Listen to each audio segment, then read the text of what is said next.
Yo, what's going on, Dragon Ballers? Welcome back to another player profile. This one I'm really excited for because we're here with one of Shenron's Lair's OG first teammates and one of the first players in the game to really welcome me into the game with open arms. So we're here with Caleb Williamson. So Caleb, why don't you introduce yourself and give us your trading card game and Dragon Ball background? How you doing, guys? Caleb Williamson, like Joey said. I started playing the TCGs back when the Panini game came out. That's kind of what got me into competitive scene and Dragon Ball itself. And then once, obviously, that game died, I transitioned into this game once it came out. Loved all the mechanics, and so that's basically how I got into this game. And yeah. Any other games you play besides Dragon Ball franchises, or? I did play Pokemon for a while. Didn't really like it too much because it wasn't really. I felt it wasn't interactive. Gotcha. So next up, what are some of your DBS accomplishments? I have, several bubbles, like most of us, for just various regionals and whatnot. Some of my most notable ones are top 16 at, I believe it was the LA regional, the one Chris Welch won. During Storm format. Another one is, obviously I went to nationals, got top 50% there, and then I actually got second place in the Fresno Super Release. I know that's kind of an old event, but those were actually pretty fun and decently big. Yeah, that was an awesome event. And can you talk a little bit more about your you being there kind of at the beginning of Shenron's Lair? Yeah, so it all started at our locals. Actually, I met Marcus, I think the second local we ever had. He just introduced himself as the owner of Shenron's Lair, and I was like, oh, that's pretty sweet, checked it out, all that. From there on, we just kind of kept poking at the idea of making a team, and the original idea was with him, and then he was friends with Chris Welch and Amir, and then me and my brother were like the local guys for Shenron's, and so we all kind of came up with the idea, and he just made it official, and then we all just had a team, and then we just grew from there. Dope, man. It's a beautiful thing you guys started. Next up, what's been your favorite format so far in Dragon Ball? Favorite format, it's gonna have to be, I really liked when the power boosters with Path to Greatness came out, because you had Broly, you had Baby, and a few other decks. Pretty much any format that had at least 3 to 4 top decks. This current format I actually enjoy quite a bit because it's a whole new horizon of decks that nobody knows about. And I feel like one of the things most important with this format, and why it's probably one of my favorites, is because deck mastery is, in my opinion, more important than playing the best deck.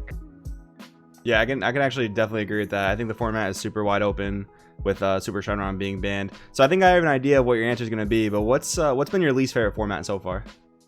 It's definitely Super Shen. It's kind of tied between that and Mecha, just because of, in my opinion, playing a game involves both players, and both of those decks kind of just played chess. Gotcha. And how far is the gap between Super Shenron and Mecha Frieza versus Super Saiyan 3 format? Because I know you mentioned you like when there's a lot of playable decks, so I'm wondering how close SS3 was in terms of your hatred for Mecha and Super Shenron. Looking back, I think it was kind of a false complaint that a lot of people had. It was the best deck, but the decks weren't all the same. The 50 cards, the 65 were not all the same. Aside from Storm and all that, but so SS3 in a way was quote unquote the best deck, but you'd see green blue, you'd see red blue, you'd see all these different colors of SS3, and so at least it was still a game. Fair point. Next up, what's been your favorite deck of all time in the Dragon Ball Super card game? Favorite deck of all time, well, I've always loved red, so it's going to be a red deck. Probably the most favorite would be Baby currently, because you can play Control, where you just kind of stall out, and later you control with the negates, and then late game you can play a Baby Ape, or you can do the GT into Triple Flash, or you can go turn 2 Baby Ape if you have the right hand, and you can go aggro. You can also run Chain Zeno if you want, It just has all the different kinds of archetypes that it can play, and I love red, so meshes well with that.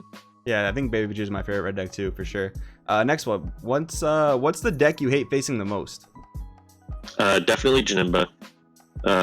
Mainly just because and it's not really me complaining, I just don't like playing against it because they just have to turn their leader sideways and then not die.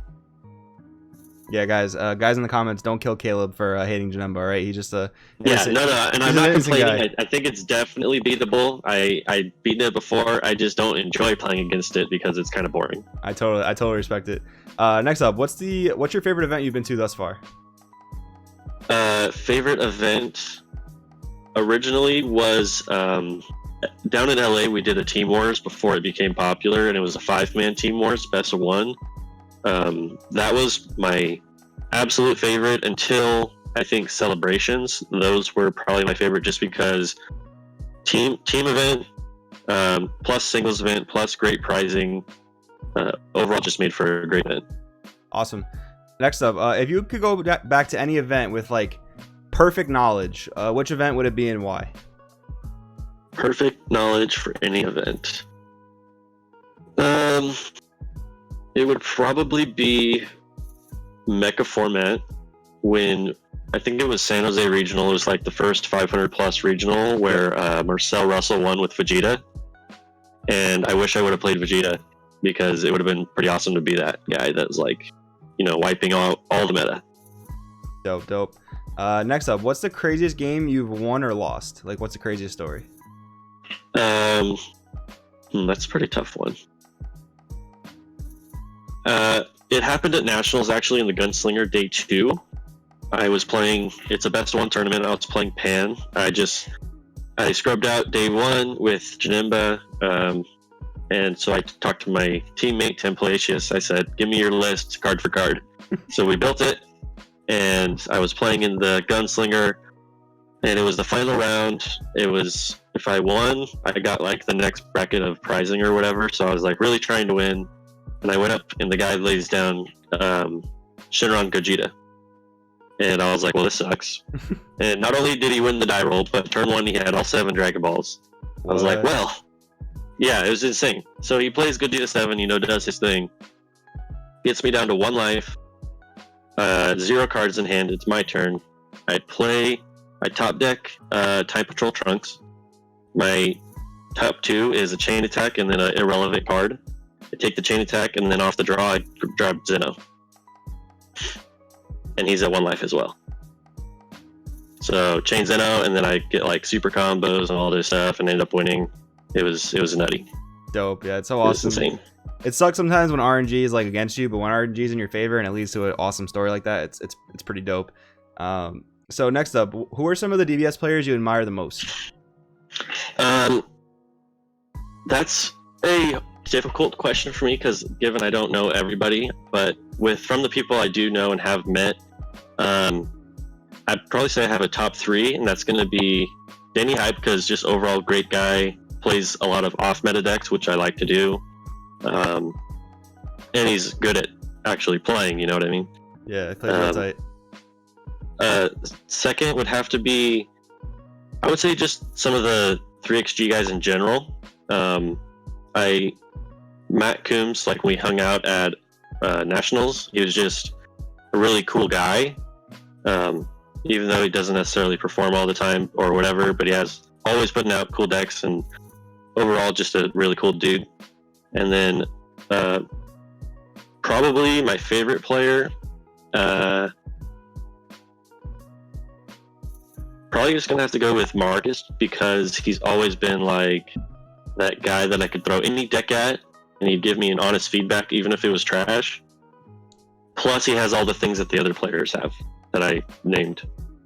He has good deck building, good performance, good personality, and he lives in my hometown, so we're like buddies. All those kind words for the team owner. I think you can expect a pay raise in your future. No, that's awesome. I love Marcus too. He's really next up, what are your hopes for the future of the Dragon Ball Super card game? I was actually talking about this with a friend recently, and I had to think about it quite a bit when the whole Super Shenron thing was happening, because I was going back to why am I playing the game? And I think it's a question everyone should ask themselves, because it's really important, if you're playing for fun, which everyone should be, to know why you're playing the game and what makes it fun for you. And so for me, the fun aspect of it was having different archetypes of decks, so like a control deck, an aggro deck, a tempo deck, that kind of thing, while all of those decks being able to beat or like win a tournament. And so I guess my base hope for the game is just to have that, at least most of the time, not necessarily all the time, because sometimes obviously aggro or whatever is going to be dominant, but I think it's healthy for a game to have archetypes and all of those archetypes be viable. For sure, man. Definitely agree with you. And final question. What are some of the decks you're looking forward to experimenting with, or you're already experimenting with, now that Super Shenron is basically dead? I think red decks are actually going to like submerge in the meta again.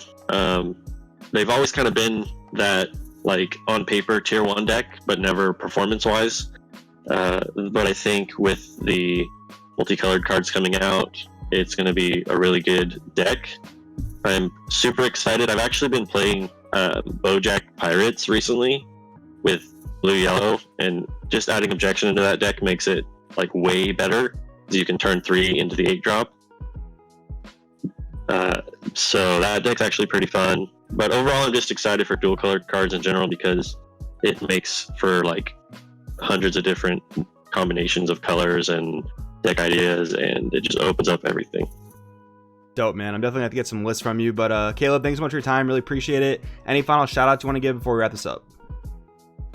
Just to, the squad, Shenron's Lair, and Crossworlds for that nice lunch we had at, what was it called?